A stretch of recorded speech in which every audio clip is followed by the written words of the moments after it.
Jon Snow was never supposed to be the man everyone followed. He was not a king, he was not a ruler, he was not even fully accepted by his own family. He was the outsider, the bastard. The boy standing inside Winterfell but never completely belonging to it. And that is why his rise became so powerful. Because Game of Thrones did not make Jon great overnight. It made him suffer first, it made him lose, it made him doubt himself.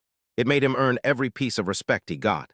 That is why fans believed in him, and that is also why his ending hurt so much. Because Jon Snow was not just one character, he was the promise of Game of Thrones, the promise that pain would matter, the promise that secrets would explode, the promise that slow stories would get powerful payoffs. But by the end, many fans felt that promise broke. And Jon's story explains exactly why Game of Thrones rose so high and why it fell so hard. Jon did not chase power. That made him different. In Westeros, almost everyone wanted control. Cersei wanted power, Joffrey abused power, Littlefinger manipulated power, Daenerys believed power belonged to her destiny, but Jon kept walking away from it. He wanted purpose. He wanted duty. He wanted to protect people even when they did not respect him. That made him rare. His rise felt earned because it was painful. He joined the Night's Watch. He got mocked. He got tested. He made enemies. He made hard choices. He lost people he loved. He failed. He learned. He died. Then he came back, and still he did not become arrogant. That was the beauty of Jon Snow. He carried pain without turning it into cruelty. He carried leadership without turning it into ego. He became important because people needed him, not because he demanded attention. That is why the King in the North moment hit so hard. It was not just a crowd cheering. It was years of suffering turning into respect. For once, the outsider belonged. For once, the boy nobody fully accepted became the man everyone followed. That was the rise of Game of Thrones, not just Jon's rise, the show's rise. Because Game of Thrones made fans believe patience mattered. It made them believe every scar had meaning. It made them believe every secret had weight. And Jon Snow carried all of that. His resurrection had to matter. His parentage had to matter. His leadership had to matter. His connection to Daenerys had to matter. His connection to the Iron Throne had to matter. The show kept building him like a storm, but here comes the painful twist. For many fans, the storm never fully arrived. Jon's true identity should have shaken the whole story. He was not just Ned Stark's bastard. He was tied to the Targaryen line. He was connected to the Iron Throne. He was connected to Daenerys. He was connected to the biggest secret in the show. And yet, when that truth finally came out, many fans felt it did not change enough. That felt strange, because Game of Thrones used to make secrets explosive. A hidden identity could destroy families. A secret letter could start a war. One betrayal could change a kingdom. But Jon's biggest truth landed softer than many expected. That is why his ending hurt, not because fans hated Jon. Because they loved what his rise promised. They watched him go from unwanted boy to respected leader. They watched him become the man people trusted. They watched him stand against death itself. Then they watched his final role feel smaller than the setup. That is the first major crack in the fall. Game of Thrones did not ruin Jon by making him evil. It hurt Jon by making him feel less important than his own build-up. And once fans felt that with Jon, they started feeling it everywhere. Because if Jon Snow's biggest secret could feel smaller than expected, then what else would not pay off? That question pulls us to Tyrion, because Jon showed the heart of Game of Thrones. But Tyrion showed the brain.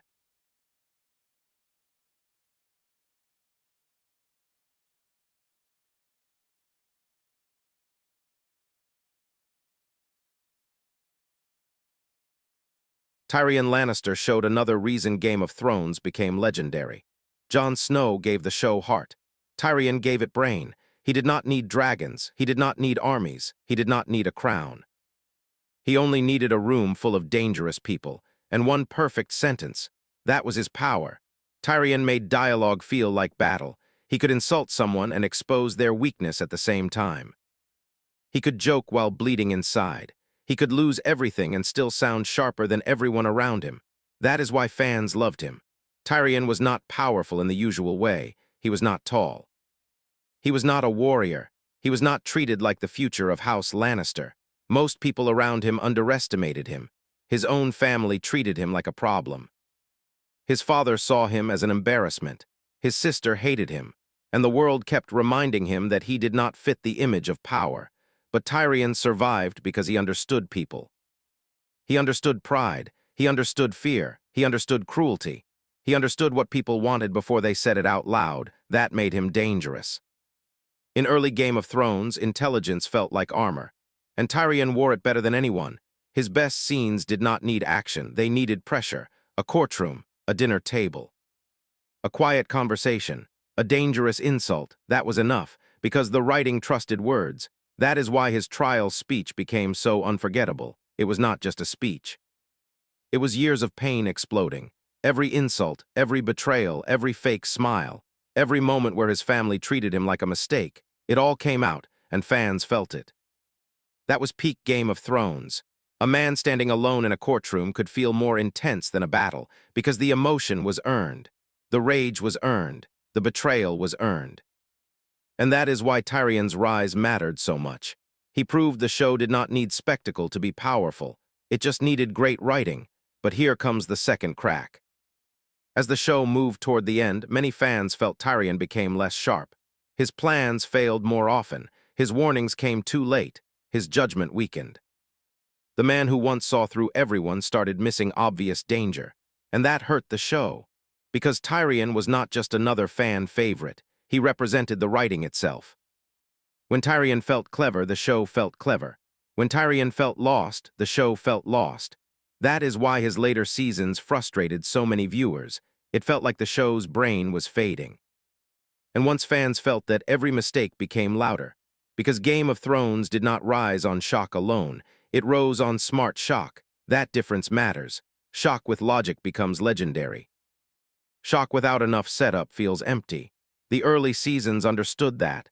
The ending often struggled with it, and that brings us to Daenerys. Because Tyrion showed what happened when the writing felt weaker.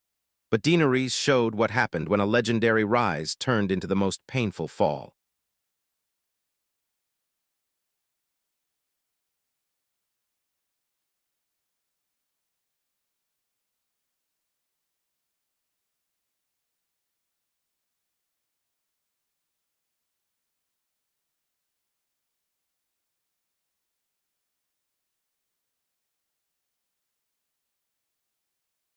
Joffrey Baratheon was hated from the start, but that hate worked perfectly. He was cruel, spoiled, weak, arrogant, cowardly, and dangerous because power protected him.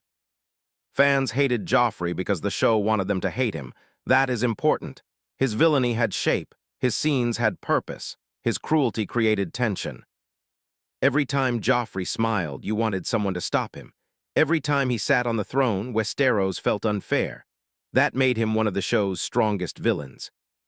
Not because he was deep like everyone else, because he represented ugly power in its purest form.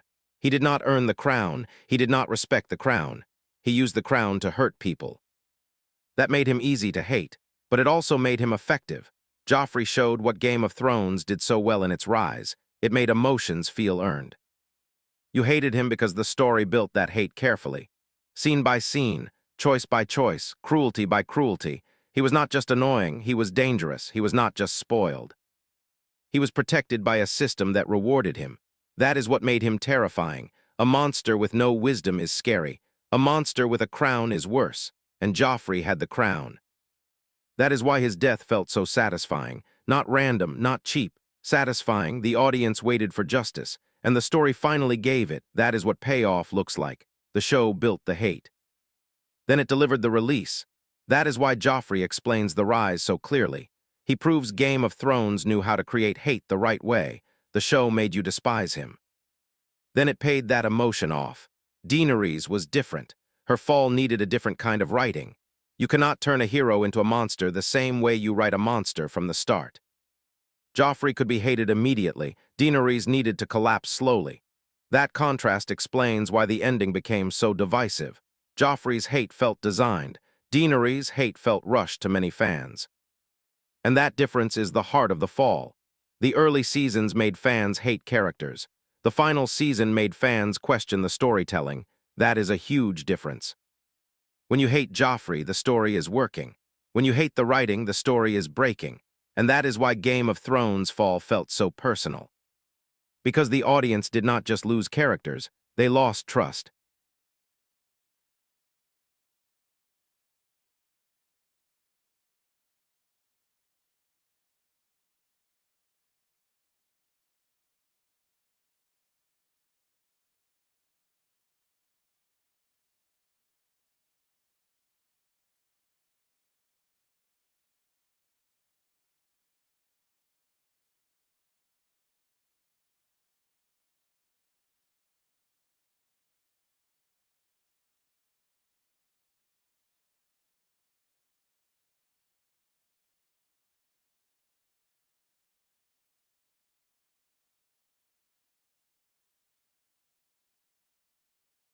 Daenerys Targaryen might be the biggest reason the ending still gets debated, because her story had everything. Fire, dragons, freedom, revenge, hope, destiny. She started as someone with no power. Then she became one of the most powerful people alive. That rise was massive. She walked through fire. She hatched dragons, she freed slaves, she built armies. She became a symbol of impossible survival. For many fans, Daenerys was not just another character. She was the future. She promised to break the wheel, and that promise mattered. Because Westeros was broken, cruel kings ruled. Powerful families destroyed lives, the poor suffered. The innocent paid for the games of the powerful. Daenerys looked like the answer. At least at first, she felt different from the rulers before her. She spoke about justice. She spoke about freedom. She spoke about ending the system that created monsters. That made her rise feel heroic. But Game of Thrones also planted danger inside that rise. Daenerys used fire as justice. She believed deeply in her own destiny. She punished enemies with terrifying confidence. She wanted to save people, but she also wanted people to accept her rule. That is a dangerous mix, and that is what made her story so complicated. The idea of Daenerys falling was not impossible. A liberator becoming a tyrant can be a powerful tragedy. A hero becoming what she hated can be unforgettable. But tragedy needs time. It needs pressure. It needs steps. It needs the audience to feel the slide. That is why her final turn became so controversial. Many fans did not reject the idea of darkness inside Daenerys. They rejected how fast it felt. When she burned King's Landing, the show delivered shock. But for many viewers, it did not deliver enough emotional preparation. That moment should have felt like a devastating collapse. Instead, many fans felt whiplash. That difference matters. A slow fall breaks your heart. A rushed fall makes you question the writing. Daenerys had the ingredients for one of television's greatest tragedies. But many viewers felt the final season moved too quickly. That is why her ending became the symbol of the show's fall. She did not just fall as a character. She became proof that the story had started skipping steps. And when a show famous for slow consequences starts rushing consequences, fans notice. They notice immediately, because Game of Thrones trained people to care about the road, not just the destination. So when Daenerys reached her darkest moment, fans wanted to feel the full journey. They wanted the tragedy to crush them. They wanted the fall to make horrible sense. They wanted to look back and say, we should have seen it coming. Some did, many did not. And that split is why the debate still exists. Daenerys became the center of the ending's biggest question. Was her fall brilliant tragedy or rushed storytelling? That question never fully died. And that is why her character belongs on the fall side. Not because she was badly acted, not because she lacked importance, but because her ending became the exact moment many fans lost trust. And if Daenerys showed the danger of a rushed fall, Joffrey showed the opposite. He showed how Game of Thrones once made hatred feel perfect. Game of Thrones did not fall like a normal show. It fell personally. That is why people still argue about it. Fans had invested in everything. Prophecies, family secrets, political alliances, ancient threats, character growth, tiny details. The show trained viewers to believe every piece mattered. So fans watched carefully. They remembered names, they remembered symbols, they remembered warnings. They remembered conversations from seasons earlier. That level of investment is rare, but it is also risky, because when the payoff does not feel complete, the disappointment gets stronger. Fans were not just angry about one ending choice. They felt several promises did not fully pay off. Jon's identity felt less important than expected. Tyrion's intelligence felt weakened. Daenerys' fall felt too fast. The Night King ended earlier than many expected.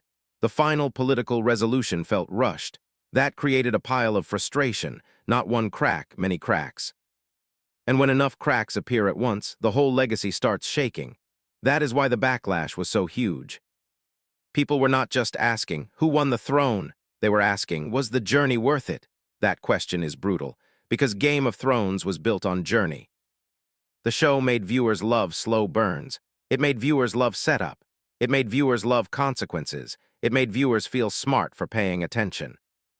Then the final stretch felt too fast for many people. That is the cruel irony. The show's rise made the fall worse. If Game of Thrones had never been great, nobody would care this much. But it was great. That is why the ending hurt. Fans were not mourning a bad show. They were mourning the masterpiece they thought they had. And that is why even today, people do not talk about Game of Thrones like a normal disappointment. They talk about it like a scar, a show that gave them some of the best television moments ever. Then left them arguing over whether the ending damaged the whole thing. That is not normal failure. That is legendary failure. And only a legendary rise can create that kind of fall. Final verdict. So what is the real rise and fall of Game of Thrones? The rise was trust. The fall was broken trust. Jon Snow showed the rise of earned heroism. Tyrion Lannister showed the rise of smart writing. Daenerys Targaryen showed the pain of a rushed fall. Joffrey Baratheon showed the power of perfect hate. Together, these four characters explain the whole story. Game of Thrones rose because it made consequences feel real. It made power feel dangerous. It made dialogue feel sharp. It made heroes vulnerable. It made villains unforgettable. It made fans believe every scene mattered. But the fall happened when many fans stopped feeling that same care. The show still looked massive. The battles were huge. The dragons looked incredible. The music still hit hard. The actors still gave powerful performances. But spectacle was never the real reason people loved Game of Thrones. People loved the tension, the patience, the slow burn, the feeling that every choice had a cost. When that feeling weakened, the legacy changed. That is why the backlash became so emotional. Fans were not angry because Game of Thrones meant nothing. They were angry because it meant too much. They remembered Jon standing as king in the north. They remembered Tyrion destroying a courtroom with words. They remembered Daenerys walking through fire like destiny had chosen her. They remembered Joffrey making the whole world feel unfair. Those moments built a show that felt untouchable, and that is why the fall became legendary. Game of Thrones did not fall from average.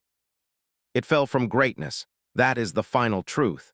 The show gave television one of its greatest rises, then it gave fans one of its most debated endings, and now its legacy lives between two memories.